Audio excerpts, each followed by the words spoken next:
Welcome back to my channel সরুচন্টা 09। আমি রমা। আমার ভিডিওর মধ্যে যদি কোনো রকম ভুল ত্রুটি হয়ে থাকে তাহলে প্লিজ করে দিও ক্ষমা এই ছোট্ট বোনটাকে। তো চলো। তো গাইস মাথা ফেটে আর শরীর ফেটে একদম ঘাম টাম ঝরে বেরিয়ে যাচ্ছে গাইস। কারা জানি না এই গরমে বিয়ে করছে, তবে আজকের আমাদের একটা নিমন্ত্রণ বাড়ি রয়েছে বিয়ের, তো সেখানেই যাবো। থাম্বনেল দেখে তোমরা নিশ্চয়ই বুঝতে পেরেছো আজকের ব্লগটা বিয়ে বাড়ির হচ্ছে। আর তো ওখানটায় যাবো, কি করছি না করছি তোমাদের যত পারবো শেয়ার করবো। আর এখন 7:30 বাজে, একটু টিফিন করে নিই, তারপর বাজারে গিয়ে একটু গিফট কিনবো, বাবাকে বাজার থেকে ফোন করে তুলে নেবো। আর আমি আর মা যাচ্ছি, মানে আমি মা বাবা 3 জন যাচ্ছি। তো ভিডিওটা দেখবে, ঠিক আছে? আর লাস্ট পর্যন্ত কিন্তু ভিডিওটা দেখবে, স্কিপ করবে না। আর ভালো লেগে থাকলে লাইক কমেন্ট চ্যানেল সাবস্ক্রাইব করতে ভুলবে না, ঠিক আছে? পুটুস করে বেল আইকন বাটনটি ক্লিক করে দিও। তো চলো ভিডিওটা দেখতে থাকো, আর আমি রেডি হয়ে একেবারে তোমাদেরকে দেখাচ্ছি। গাইস আমি রেডি হয়ে গেছি, আর এখন বাজে 8:30 বাজে। তো এখন যাব, গিয়ে গিফট কিনবো, তারপরে আর দেখো বিছানার অবস্থা, মানে মা এটা পরবে বলে আবার এটা চেঞ্জ করেছে, কারণ এত গরমে না এগুলো বস্তা লাগছে জাস্ট। তো মাকে একটা নরম শাড়ি দিয়েছে। আর মার আর আমার কিন্তু কাপড়ের কালার, মানে জামার কালার একই, মানে আমার জামার কালার মার কাপড়ের কালারটা হচ্ছে একদম মানে একই। আর সত্যি কথা বলতে এই গরমে না আমি অন্যবারে যেরকম মানে মেকআপ করি, তো সেই তুলনায় অনেক কম করেছি। যেগুলো মাখি তার তুলনায় অনেকটাই কম বলতে গেলে। এত গরমে জাস্ট বলছে, তাই যা একটু যেটা করেছি সেটাও বলছে। তো এত বকবক না করে আমি বেরিয়ে পড়ছি, কারণ বাবা আবার ফোন করছিল। তো চলো ভিডিওটা দেখতে থাকো কন্টিনিউ। তো চলো।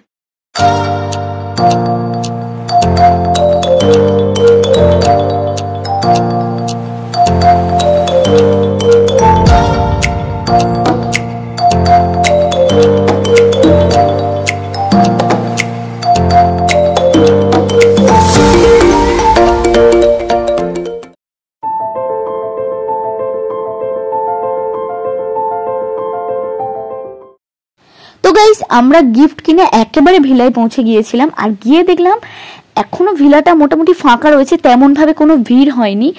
আর যেন মনে হচ্ছিল একটু আগে চলে এসেছি। তো কোনো ব্যাপার না, ব্রাইড কিন্তু অলরেডি বসে গেছে, আর দারুণ লাগছিল, মিষ্টি লাগছিল। তো গিফট দেওয়ার পরে একটু ঠান্ডার দিকে চোখ পড়লো, আর গরমের সময় ঠান্ডা খেতে কার না ভালো লাগে গাইস। তো আমরা 3 জন, আমি মা আর বাবা, একটু ঠান্ডা খেতে খেতে গল্প করছিলাম। তো চলো তারপর কি হয়। जाने खुद से दिल मिल जाने क्यों है ये इतना फासला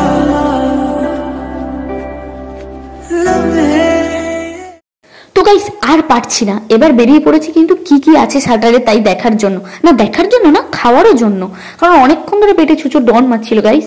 তো এখানে এসে ফুচকা দেখে আমি লোভ সামলাতে পারিনি, একটু খেতে ইচ্ছে করছিল কিন্তু খেতে তখন আমি পারিনি, এতটা ভিড় ছিল। তাই ভেজ আর নন ভেজের বাটি নিয়ে বসে পড়েছি খেতে। আর তারপর ফাঁকা দেখে গিয়ে অনেক কটাই আমি কিন্তু খেয়ে ফেলেছি। তো তাই জন্য আমি আবার একটা স্প্রাইট নিয়ে খেতে বসে পড়েছিলাম, যাতে একটু হজম হয়ে যায়, আবার পরের স্টেপে কি কি আছে সেগুলো খেতে পারি। আর একটা কথা বলি, এটা কিন্তু আমার এই প্রথম কোনো নন বেঙ্গলি বিয়ে বাড়িতে আসা, আর আমার খুবই ভালো লেগেছিল এসে। আর ওদের তো প্রচন্ড লোকের ভিড় ছিল, বেশিরভাগটা ওদেরই লোক ছিল, আমাদের লোকের ভাগটা একটু কমই ছিল, আর সেটাই স্বাভাবিক যেহেতু ওদেরই বিয়ে হচ্ছে। তো চলো। दुआ भी लगे ना मुझे, तवा भी लगे ना मुझे, जब से दिल को मेरे तू लगा है, नींद रातों की मेरी, चाहत बातों की मेरी, चैन को भी मेरे तूने क्यों ठगा है।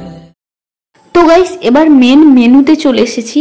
তো মেনুতে ছিল কিন্তু এত কিছু আইটেম, আর আমি খেতে পেরেছি মাত্র প্রথমে 2টো আইটেম, কারণ আমার শাটারের খাবারগুলোকে এতটাই শরীর খারাপ করছিল, যেহেতু জানো গরমের সময় আমি আর কিছু খেতেই পারিনি গাইস, আর লাস্টে আইসক্রিমটা ছাড়া।